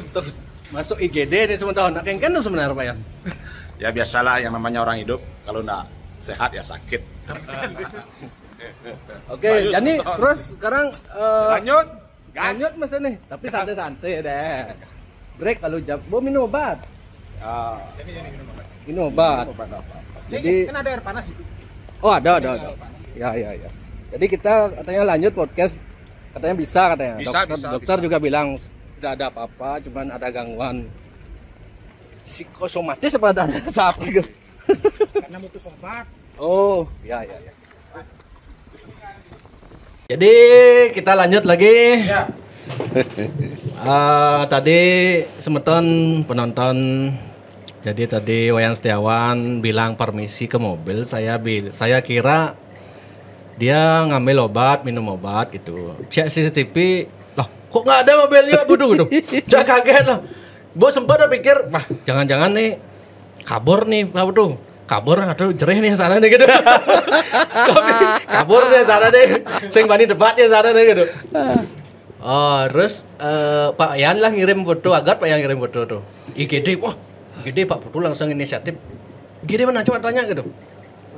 Di sini kalau dekat dia berarti di Bali Med Pak Putu. Oh ya kita ke sana deh. Ya Pak Putu duluan nanti saya nyusul gitu. Akhirnya sekan mau pasang kan itu. EKG. Ini kan jejak dia masih. Jangan ada apa-apa di itu ada tidak ada yang diajak di situ, yang ngurusin itu kan. Iya. Orang kita yang bertiga di sini. Sebeton nih. Kenapa Pak yang tadi Pak? Nggak tahu ya apa nih Pak Putu mengeluarkan jurusnya juru Jepang nih, nggak tahu apakah sebelum podcast ini dia sempat ketemu juru Jepang, nggak tahu. Sebab saya nonton videonya juru Jepang versus Deo Mikio, itu Deo Mikio terjatuh bukan karena pukulan juru Jepang loh gitu, cuma kena angin kan, nggak ngerti nih apakah ini jangan-jangan pakai sempat ketemu juru Jepang tadi kan lain dengan juru Jepang nih. Tapi semeton yang pertama-tama yang sampaikan terima kasih kepada Bapak Gusti Putuwarto karena ternyata beliau memiliki empati. Tahu yang di UGD, beliau langsung ke UGD. Begitu juga dengan host Jak Bali, Erwin, langsung ke UGD. Dan kepada pihak Rumah Sakit Bali Med, khususnya staf di IGD, Dr. Bima, dan rekan-rekan yang ucapkan terima kasih sebesar-besarnya atas pelayanannya, sehingga saya bisa kembali normal. Gratis ya? Dan Astungkaro Gratis. Ya begitulah. Ya bagaimanapun juga ada sisi kemanusiaan dari pihak rumah sakit, tidak memprioritaskan uang tapi memprioritaskan keselamatan jiwa. Itu key pointnya.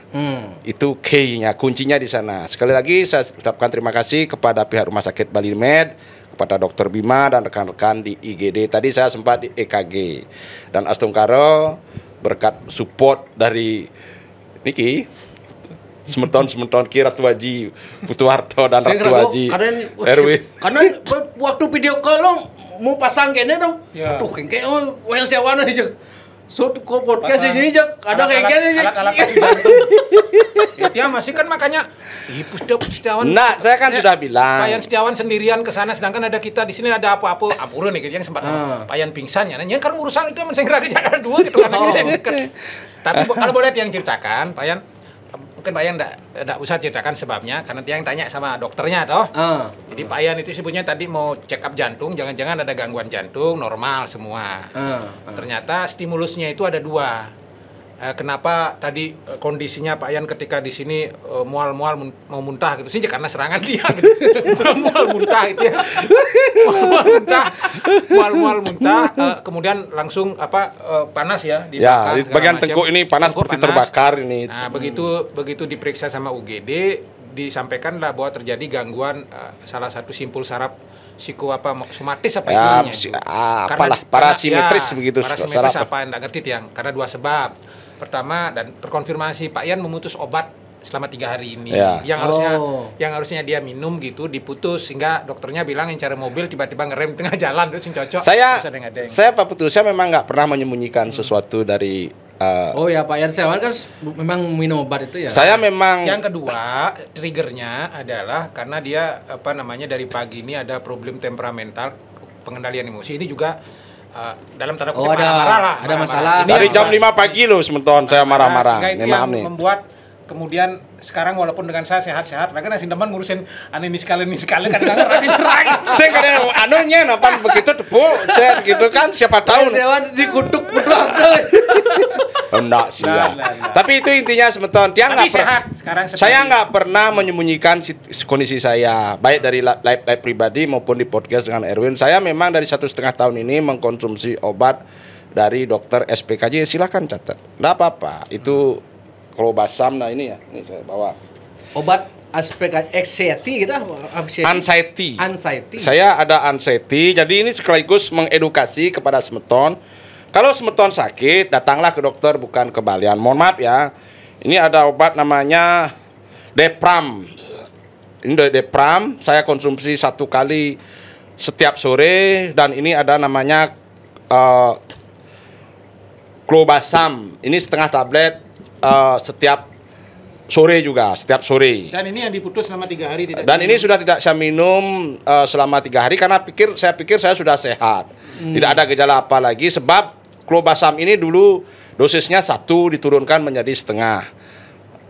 Ada penurunan dosis, seperti itu. Jadi anxiety itu benar-benar dah, aduh. Syukur-syukur nih saya Astungkaro yang Widi nu hidup pangsing gara-gara kena anxiety nyen Putu Warto dari kena fitnah. Tapi bagusnya begini tadi kan karena kita cek pacu jantung itu kan kita baca ininya deteksi jantungnya normal semua. Wih, syukur berarti tidak ada serangan jantung itu, ada macam-macam. Yang kadi mati wayan Dewan.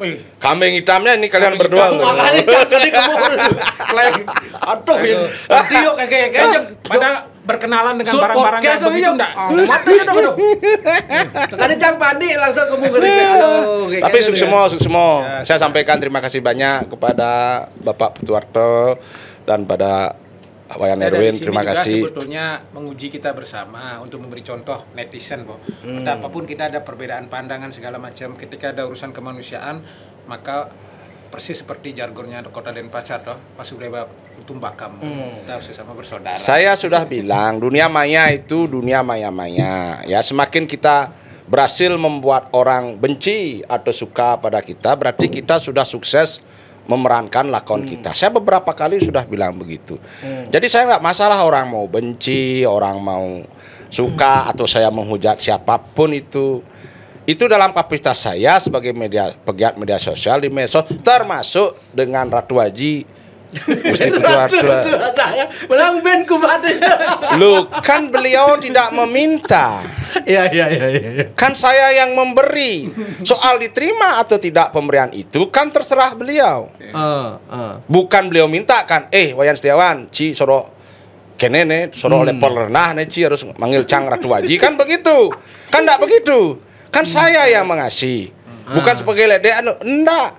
Di kampung-kampung pun saya begitu. Karena tidak pernah minta. Coba perhatikan bahasa tutur kata orang kampung. Kamu orang kampung, coba perhatikan. Dengan aduh Cokordo. Kan tidak pernah Cokordo ngomong, "Oi, gue cang Cokordo." Nah, kan tidak pernah begitu. Yang Win demennya lekat di Beleleng itu. Jadi pendidikan di situ kan egaliter. Tidak berklaster-klaster dengan stratifikasi sosialnya toh. Sehingga mau ide bagus, mau pergusti segala macam asal lewat bertembok, lewat itu kan dari kuluk ke jangan. Cicing marut debut ini. Jadi besut sing bangga ben ngamuk-ngamuk jadi berarti yang sehat. Nah, sebenarnya artinya mengendalikan agak sud memancing-mancing jadi. Sampai ada apa-apa ya ini kena. Naraga mancing saya jujur ya semeton. Saya refleks bisa mukul orang loh. Maaf aja nih. Makanya saya minta KPU, ini mohon maaf saran nih. Saya minta ke KPU Republik Indonesia, KPUD Bali next kalau mau meloloskan caleg harus betul-betul dites kejiwaannya. Saya merasa berterima kasih sekali kalau ternyata tes kejiwaan saya tidak memenuhi syarat.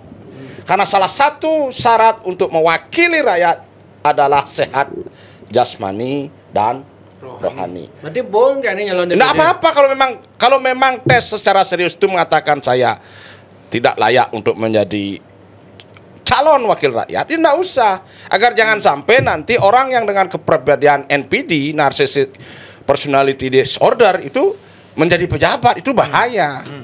Kan begitu. Ya. Dia sepaham nggak dengan Tiang? Sepakat. Iya kan? Ya, Jadi ya. mohon ini kepada KPU Republik Indonesia bisa mungkin Ratu Haji sampaikan kepada mantan-mantan kolega. Jadi soal psikotes itu karena saya sebagai mantan caleg, dia merasakan nggak kalau tes psikologi itu hanya formalitas saja? Formalitas dalam artian cuma kita dikasih teks begitu, kita terus jawab, terus hasilnya nanti lulus begitu. Nggak ada istilahnya face to face dengan psikiater kayak betul-betul dia walaupun itu dengan biaya negara nggak apa-apa. Negara berkepentingan ya dan rakyat berkepentingan menjaga caleg itu. Pangsing caleg nih punya penyakit jiwa masuk jadi caleg. Kalau toh itu saya nggak masalah. Rakyat harus diselamatkan. Nah, Siap. Cukup sudah. Oke, ya kan? Kembali ke topik Ke yang soal tadi ya. sampah apa? So, bisa ngomong soal Sebentar, saya akan ngomong.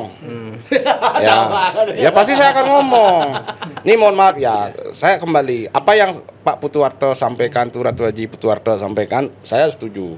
Ya, saya sepaham dengan itu. Tapi itu lebih, menurut saya, mohon diklarifikasi, disangka kalau salah. Itu lebih pada hal teknis yang detail-detail. Tadi ada disebut, yang saya simak juga di medsos, Ratu Haji kan memprotes keras penutupan TPA Suwung secara mendadak itu kan? Mendadak. Ya. Tapi Ratu Haji tahu nggak kenapa TPA Suwung itu ditutup, terus kenapa banyak orang yang menolak? Pernah nggak Ratu Haji tahu nih? Ya, Kenapa? Yang di balik layar itu. Di balik layar itu. Nah, itu jelasin ke publik. Ini saya itu. ingin tahu, ini publik saya ingin tahu agar jangan bedik-bedik kayak yang sobtek gubernur ngurusin. Anda harus paham, saya tidak membabi buta membela Pak Koster, tapi frame berpikir netizen juga harus baik. Satu nih dulu, saya bahas satu-satu. Tadi Ratu Haji bicara, saya dengerin. Sekarang saya sudah agak pulih nih. Artinya gagasan saya itu kan disepakati. Saya bersepakat, saya bersepakat. Ya. Ya. Jadi begini, semeton semua ya. Biar paham semeton. Gubernur itu punya yang namanya OPD. Ya, organisasi perangkat daerah. Yang khusus mengurusi sampah, ya dinas LHK. Lingkungan hidup dan kebersihan, benar nggak? Kehutanan, lingkungan hidup dan kehutanan. Siapa kepala dinasnya? Pak Rentin. Ya. Jadi, nggak mungkin lah gubernur secara langsung ngurusin itu. Kan ada kepala dinasnya. Angka-angka itu. Iya kan? Itu satu, biar tahu dulu. Jadi yang nggak becus bekerja siapa? Saya nggak mau, ya memang semua pimpinan harus bertanggung jawab. Tapi kalau saya sarankan secara terbuka kepada Pemprov Bali, dalam ini Pak Koster, kalau pejabat Bapak sudah tidak becus, ini bahkan justru mendowngrade program-program Bapak, ya non-jobkan saja. Singkat cerita saya bilang, satu, Dentin dan kawan-kawan termasuk Kepala UPT Sampah itu, Bu Ade, non-jobkan saja. Itu satu. Saya dukung. Ya. Mutasi maksudnya. Mutasi itu kan dia Non-job itu maksudnya gimana ya? Bayar. nggak usah dikasih jabatan di demosi. Saya perkuat dulu sebelum nyambung ya. Ya. Saya perkuat dulu. Itu satu. Saya perkuat dulu argumentasinya. Ya. Jadi maksud saya juga sependapat bahwa Pak Koster nggak ngerti kan sampai teknis begini angka-angka ini. Jadi pengalaman saya jadi pejabat di KPU, urusan-urusan teknis itu kan kita punya perangkat daerah, kalau di KPU kepala biru segala macam. Dia yang harus mempresentasikan pada kita. Kalau saya gubernur nih, mempresentasikan kalau ini ditutup begini kita belum siap begini, sehingga gubernur tidak mengambil keputusan untuk di situ. Jadi saya sepakat ketika untuk mengatakan bahwa yang bertanggung jawab atas kegaduhan ini pertama-tama memang kepala dinas, karena gubernur menjadi salah mengambil keputusan soal itu. Ya kan dimasukkan kan kepala dinas. Betul. Ya kan? Itu satu. Kalau di situ saya sepakat. Ya, dua. Ini saya tambah lagi dua. Kalau soal itu. Ya, ini mohon maaf ya, agar masyarakat tidak terpancing isu, tidak terpancing apa yang viral-viral. Biar saya kasih tahu nih, ini mohon maaf nih, saya tidak tujukan kepada Pak Gusti Putuwarto ya, Pak Ratu Haji Gusti Putuwarto dan Ratu Haji Erwin ya. Maaf ya. TPA Suwung itu luasnya 32 hektar. Ya, ada mafia sampah di sana.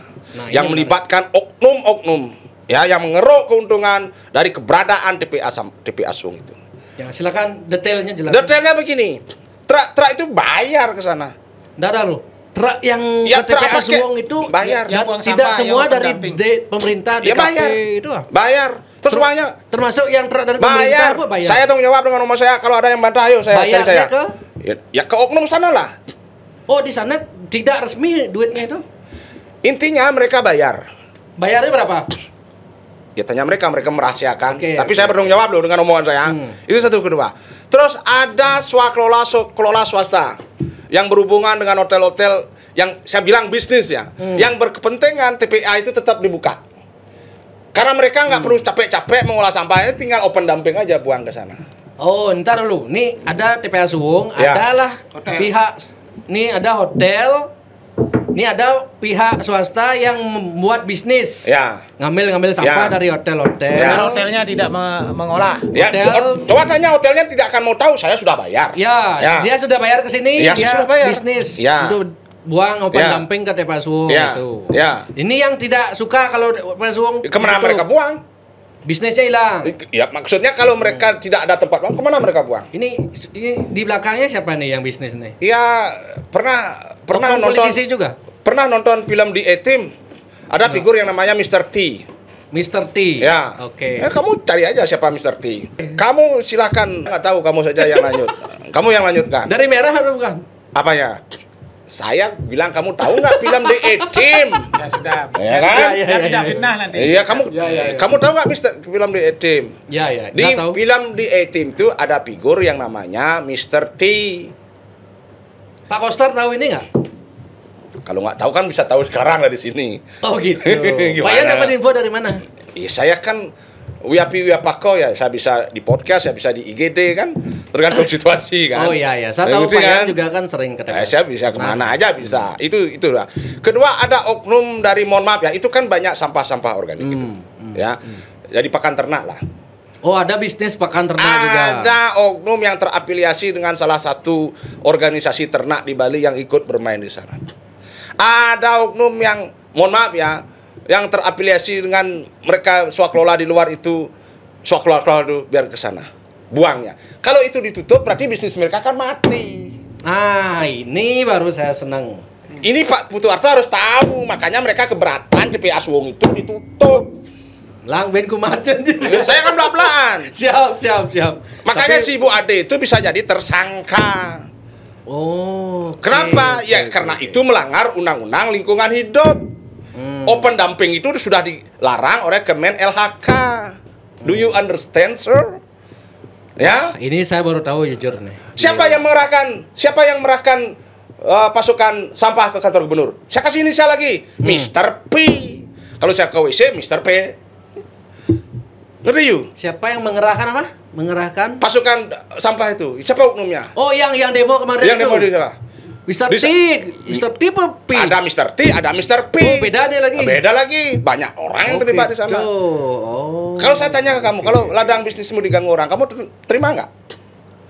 Terima, Pak Putu Harto terima gitu umpamanya. Ini sudah dia posisi anu loh, nyaman loh. Nanti dia ancam, kalau itu tidak ditutup, saya akan buang sampah ke kantor gubernur. Ya jelas lah, karena dia kan ingin enaknya saja. Saya ingin tahu, kasih tahu loh Pak Putu Harto soal ini. Tapi Ya. kenapa pemerintah mendiamkan itu bisnis itu dari dulu? Siapa yang bilang Kenapa membeli pemerintah nggak yang ngambil duitnya itu? Pemerintah siapa? Kan bisa oknum. Kemana larinya itu? Coba cek. Ini kepolisian nih. Kenapa dibiarkan gitu loh? Siapa yang membiarkan? Kalau kamu nggak tahu, apa kamu Kan bilang? harusnya gubernur yang punya Apa kewenangan. gubernur harus Kenapa- tahu semua? Masuk kalau istrimu datang bulan, gubernur harus tahu. Nggak masa sekelas harusnya yang Ini dia ibu-ibu nggak- gitu. mungkin saja beliau nggak tahu. Makanya podcast ini berguna untuk satu memberitahu masyarakat, dua mungkin memberitahu gubernur. Termasuk Pak Putu Harto ini memberitahu gubernur dengan cara yang baik, fakta, suguhkan fakta, jangan berdasarkan kayak saya ini emosi gitu umpamanya. Sehingga saya terpaksa harus masuk IGD gitu umpamanya. Karena emosi. Ya kan? Jadi saya kalau nggak ketemu beliau pun saya tetap emosi. Putu Harto. Bisnis ini sudah berjalan berapa lama? Berapa lamanya? Berlama-lama lah. Bertahun-tahun lah. Dia bergerak di hotel-hotel dan pasar. Kamu Badung catat atau- sendiri, itu 32 hektar, maksudnya kan panggen. Contohnya, saya tanya kamu sekarang, jasa kuras WC itu di mana buang tai? Kan banyak tuh jasa kuras WC. Pak Putu pernah lihat? Ya, di mana buang tai? Di mana? Tanya dia di mana? Punya mereka pengolahan tai? Punya? Jangan-jangan di Suwung juga. Jangan-jangan di Suwung. Bakau, jangan-jangan di Suwung. Oh ya. Terus kita teriak-teriak salahkan Pak Koster. Oh, menutup ini bukan solusi begitu. Saya hanya ajak masyarakat untuk berpikir waras. Ada kepentingan oknum. Makanya saya tetap setuju bahwa pengolahan sampah berbasis sumber dan kita pun semua setuju. Itu satu. Kedua, ketiga, beban Bali ini terlalu besar dari kaum urban yang saya sebut kalau bahasa saya ya, manusia sampah. Kenapa manusia sampah? Coba kau pikir, anggaplah saya tidak meremehkan profesi ya. Anggap kau buruh bangunan begitulah. Emang dia nggak beli Indomie, agak mimi gitu lah. Kemana dia buang sampahnya? Kemana dia buang? Nah, coba seperti itu. Orang-orang itu yang kos-kosan itu, kemana dia buang? Makanya saya bilang, apa yang dilakukan Pemprov Bali, apa yang dilakukan Gubernur Koster ya, bahwa pengolahan sampah berbasis sumber itu sudah benar. Sekarang tinggal mengoptimalkan. Saya nggak ada bertentangan sebenarnya dengan Pak Putu Ardha.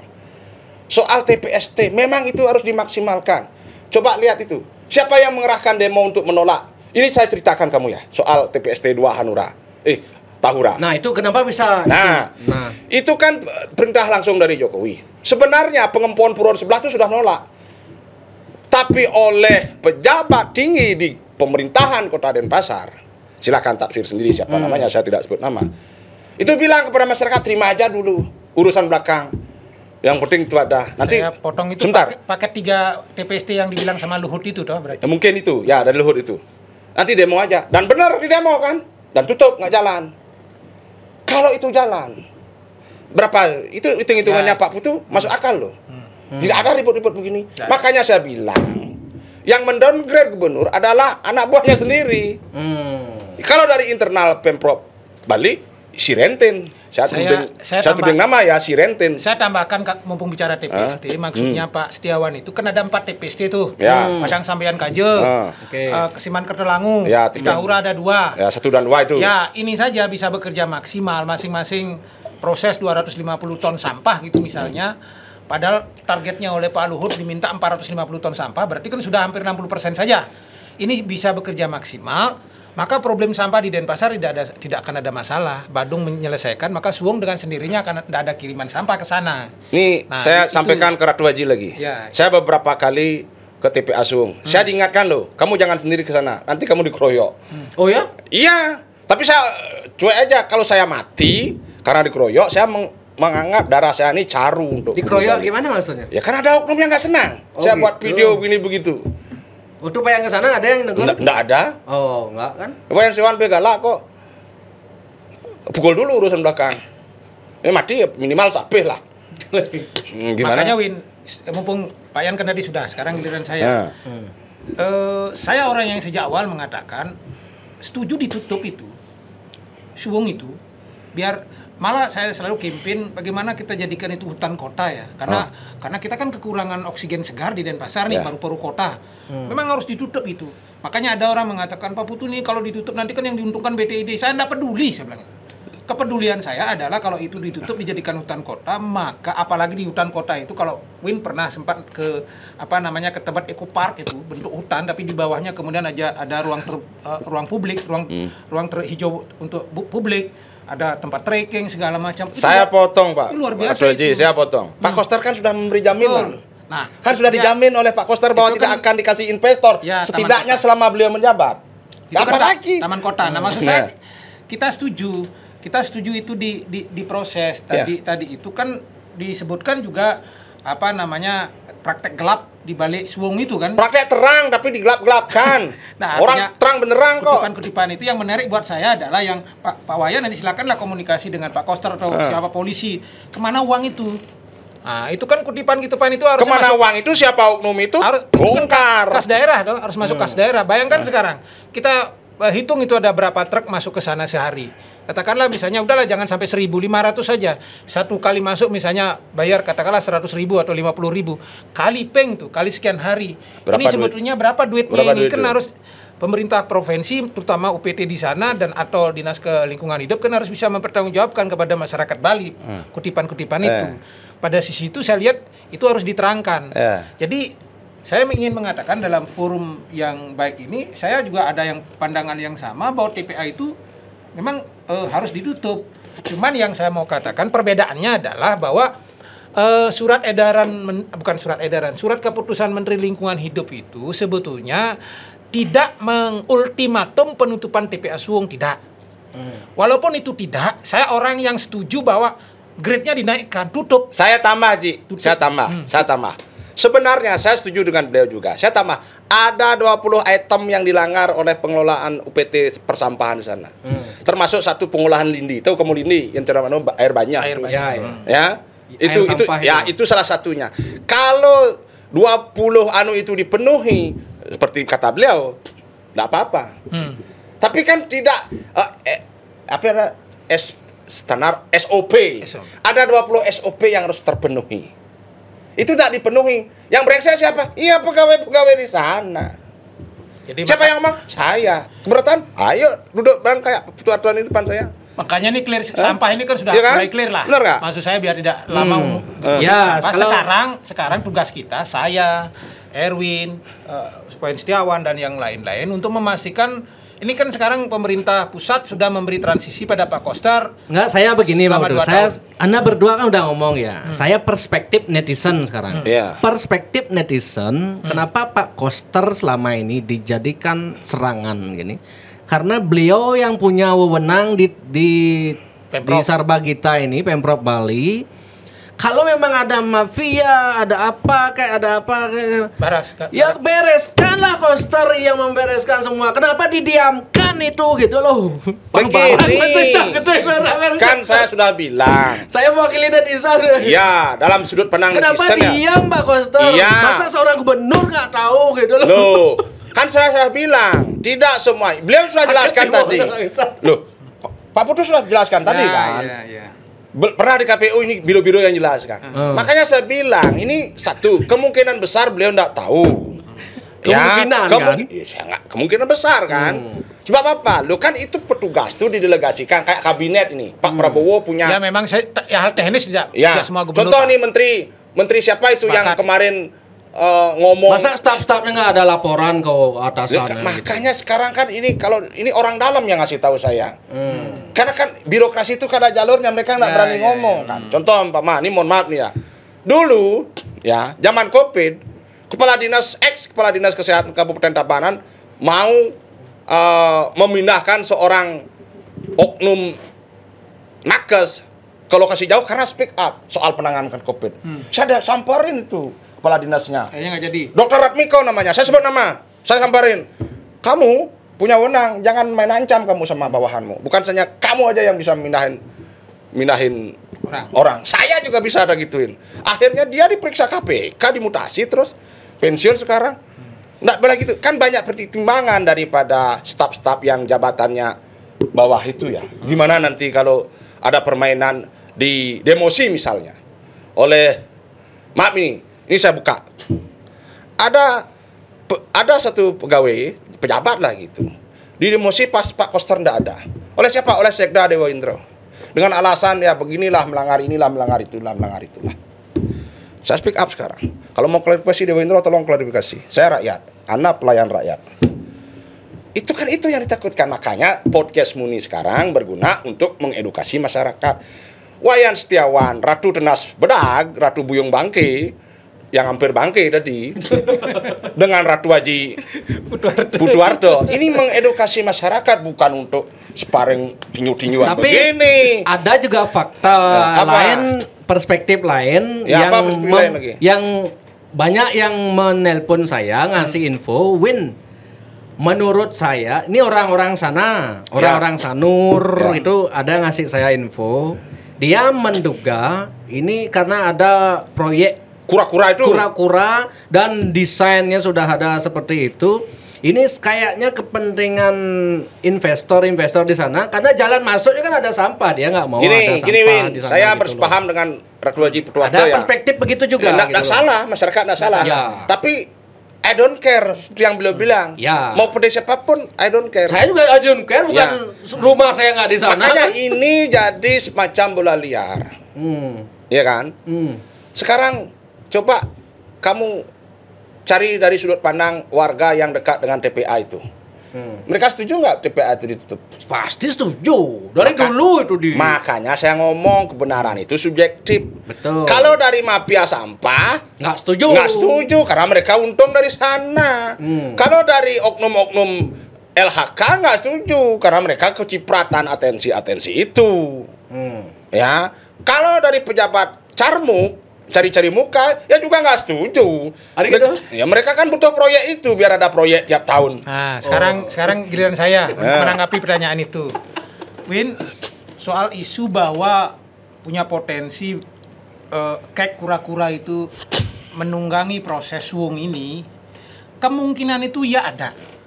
Kemungkinan itu ada dalam proses, dan pasti besar karena investor, masa ada investor yang mau invest, loh saya mau invest di sini asal ini bersih dulu. Betul. Pasti. Ya betul. Ada dugaan tapi dalam perspektif. Kemungkinan itu ya ada.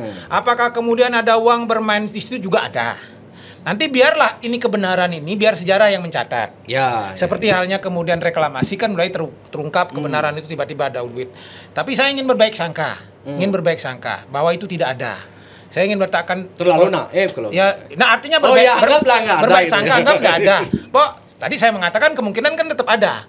Nah, marilah kita berbaik sangka sekarang bahwa itu tidak. Kenapa saya harus mengatakan berbaik sangka? Betapapun itu ada.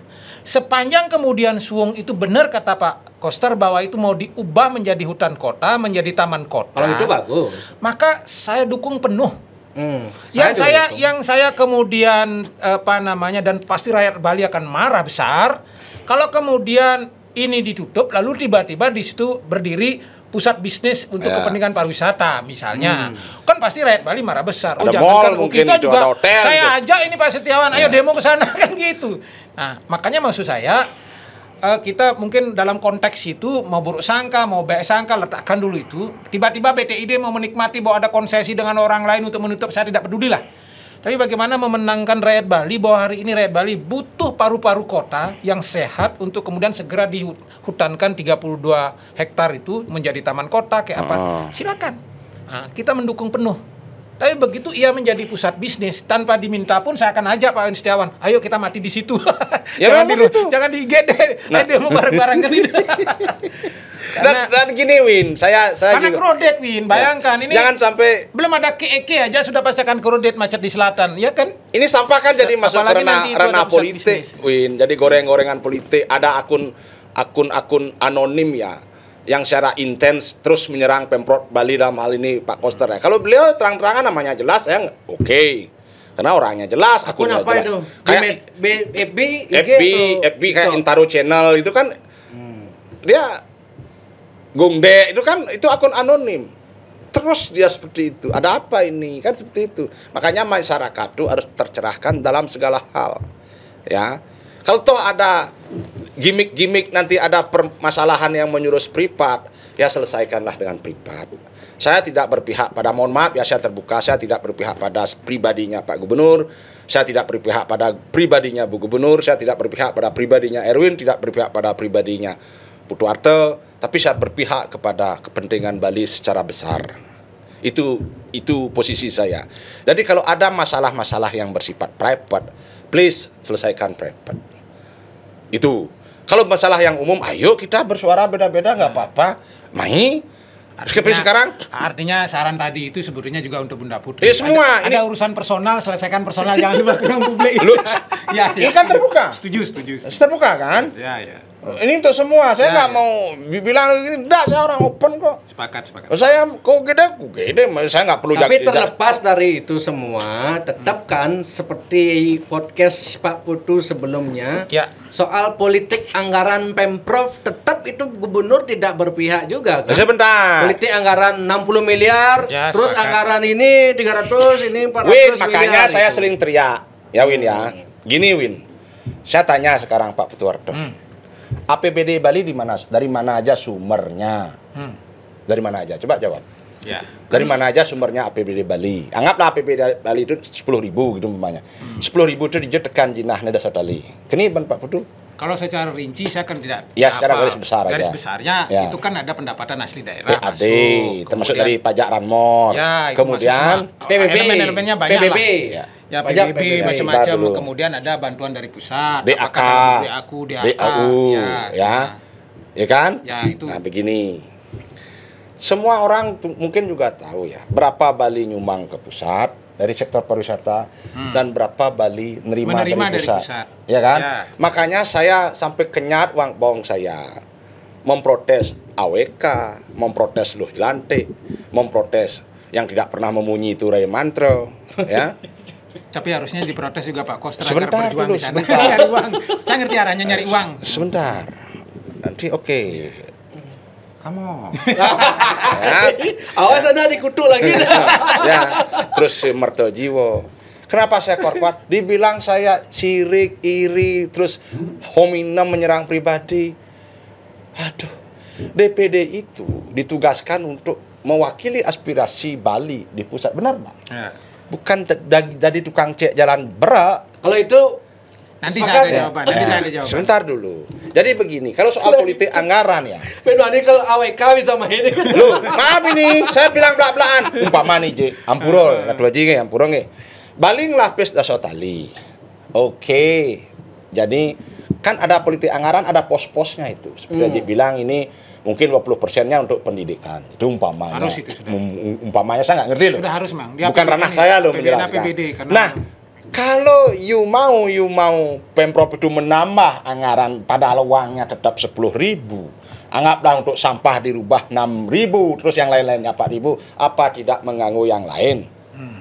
Kan mengganggu yang lain. Makanya saya ngomong kepada siapapun Anda wakil Bali, termasuk gubernurnya sendiri. Kan ada skala prioritas. Skala prioritas kan ada namanya politik anggaran, Win. Sudah dia Itu udah politik anggarannya Pak Koster, berarti skala prioritasnya yang bukan sampah berarti. Sebentar, bukan masalah begitu.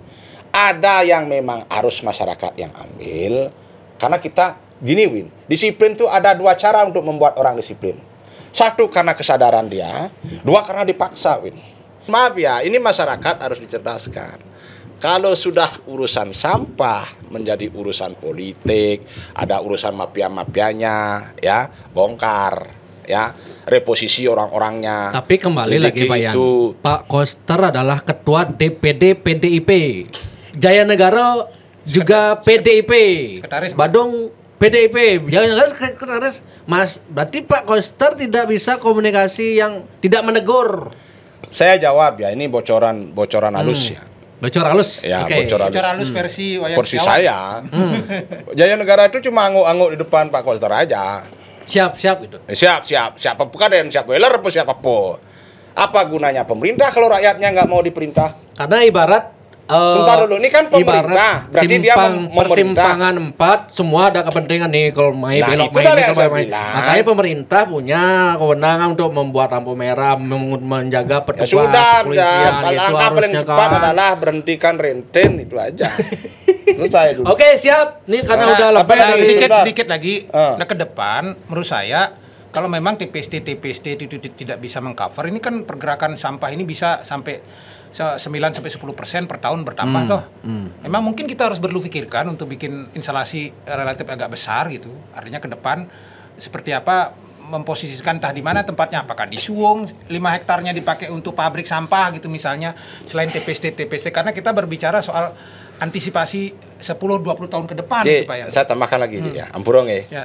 Di Bali itu ada sekitar 500-an toko berjejaring ya. Nah, itu juga sampah itu kan. Ya, dia memproduksi sampah juga. Dia coba tanya apa kontribusinya. Di Bali itu ada banyak hotel, restoran, apa kontribusinya? Mereka harus dipaksa aja untuk mengolah sampahnya sendiri.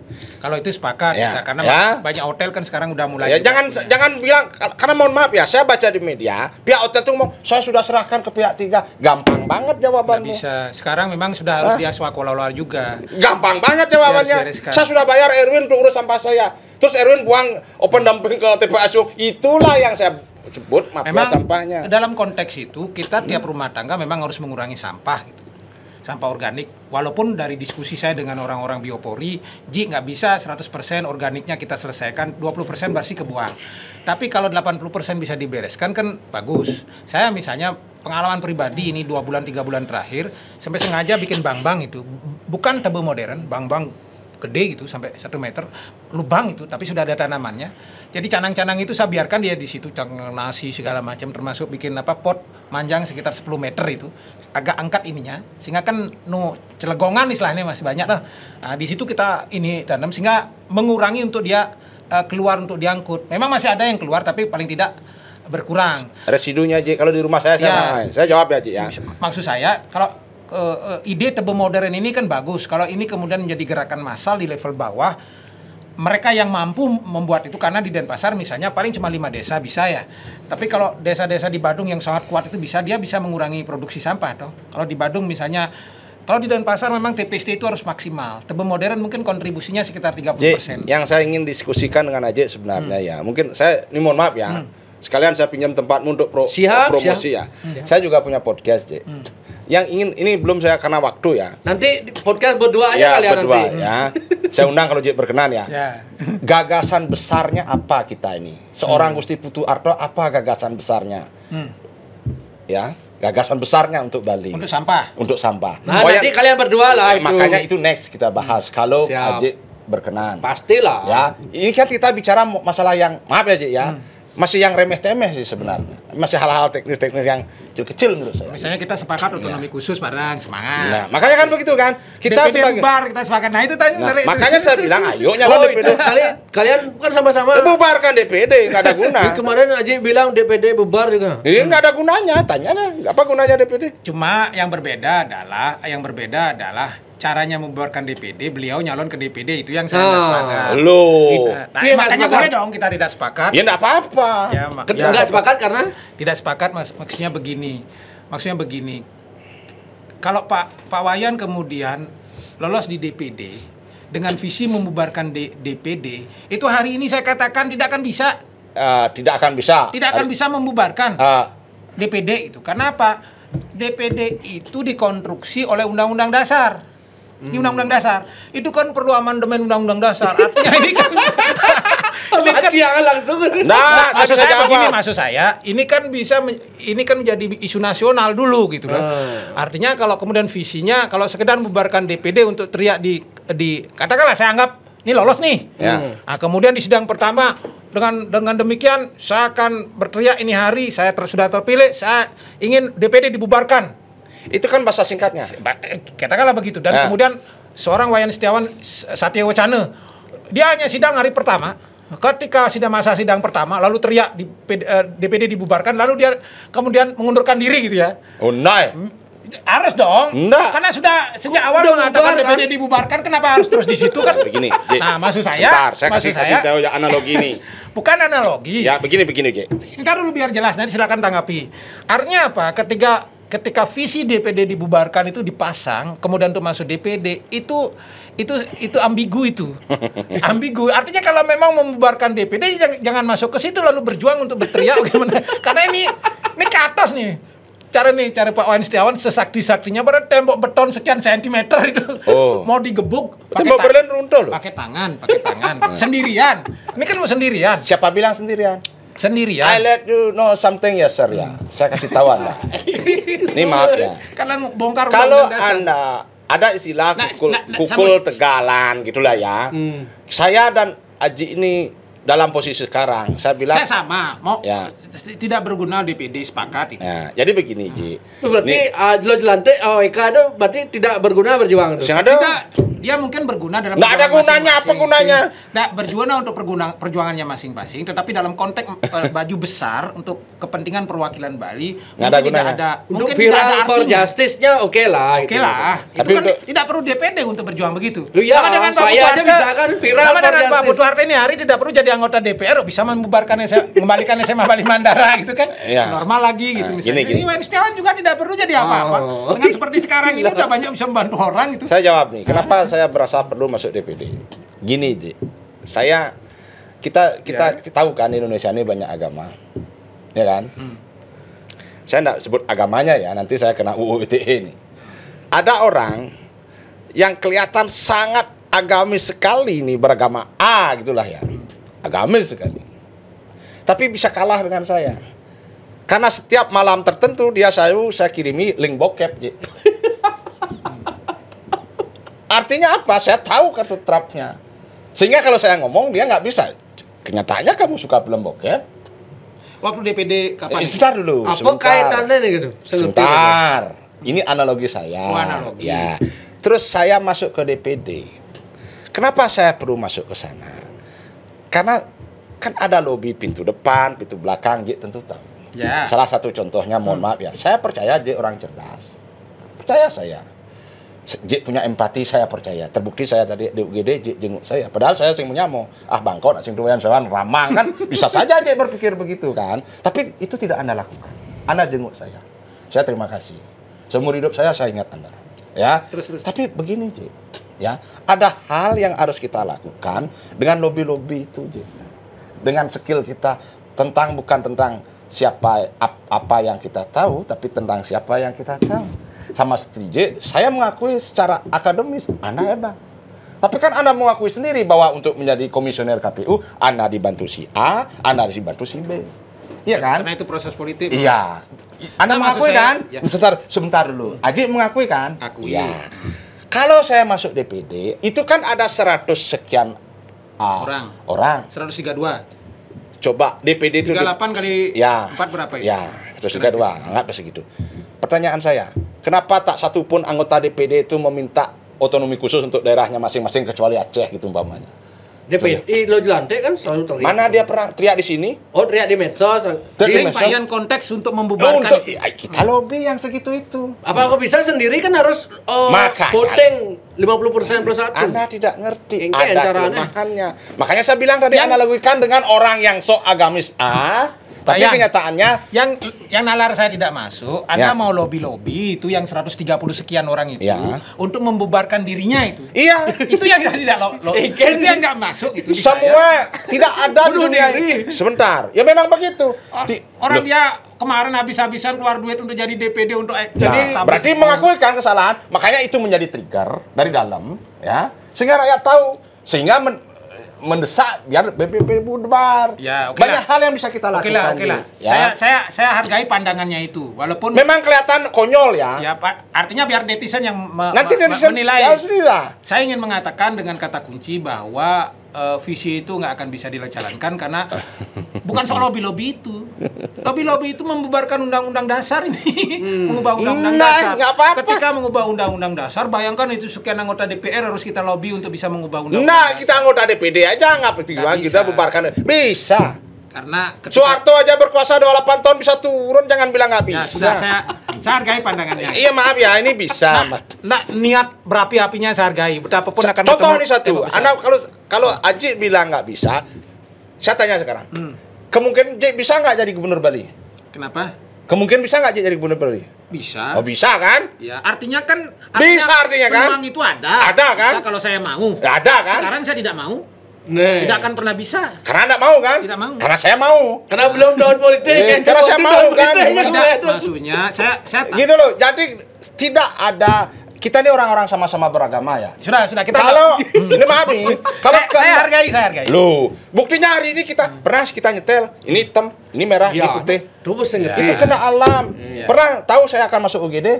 Oh. Kita alam juga itu. Kena alam juga. Agar apa? Agar saya tahu seberapa manusianya Putu Harto.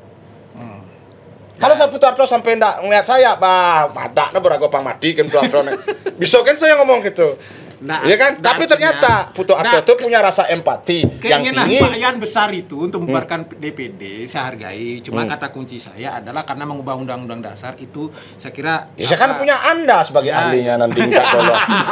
udah clear. Ini sudah udah. Apalagi Oke, sukses semua nih Pak Putu, Ya, Pak Yan makasih. Setiawan Oke. dan pokoknya yang ucapkan terima kasih juga untuk penonton yang masih setia nonton sampai akhir. Pokoknya tonton terus Jak Bali karena tiang weekend ini memang untuk ruang kebebasan manusia macam apapun mau gede meja pun gitu silakan di sini. Siap. Oke, kita tutup. Om Santi. Om Santi Om. Ji, Ratu Haji izin tiang lunas nomor Siap. WA-nya. Foto dulu, foto.